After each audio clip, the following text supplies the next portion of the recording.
Welcome to the only daily podcast focusing on compliance news of the day. Each morning, start your day with a cup of coffee and Tom Fox, the voice of compliance, to hear about 4 of the top compliance, corruption, or leadership stories you will need to start your day.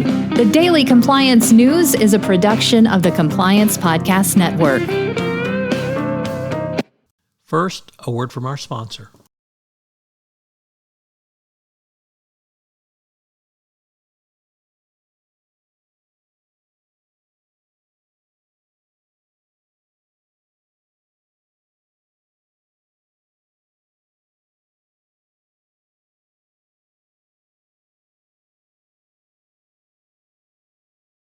The Daily Compliance News for December 13, 2021, the CEO takes over edition. We begin with that story. Apparently, Societe Generale is in such deep trouble in its risk and compliance functions based upon its settlement agreement with the U.S. government that the CEO has taken direct control of these functions.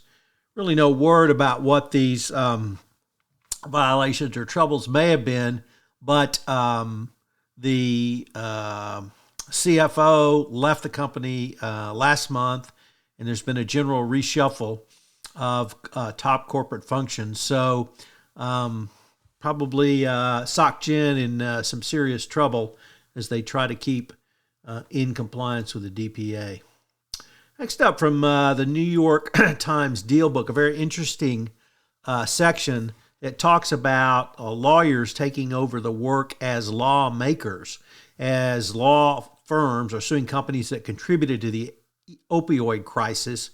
Although this may not be the most efficient way to make things work, the problem is obviously Congress is unable to make any significant legislation based upon the opioid crisis.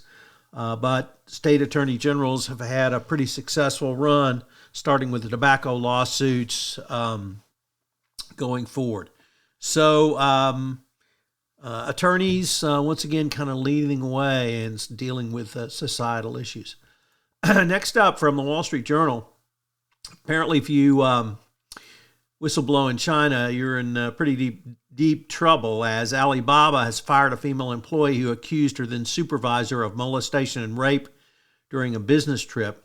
The woman was dismissed for allegedly spreading false information and damaging the company. The accusations triggered a widespread debate about the prevalence of sexual misconduct in China, but the dismissal notice really pretty much begs a lot of differing opinions.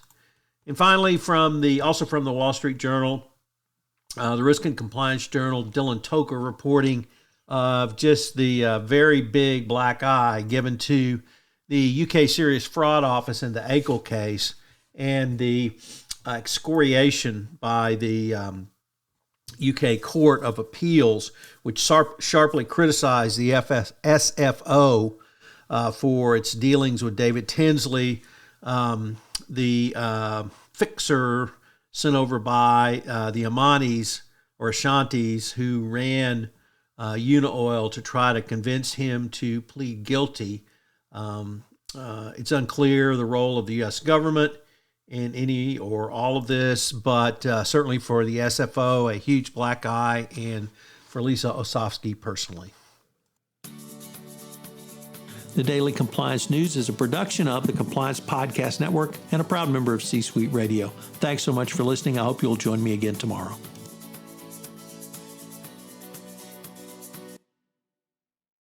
This podcast is a part of the C-Suite Radio Network. For more top business podcasts, visit c-suiteradio.com.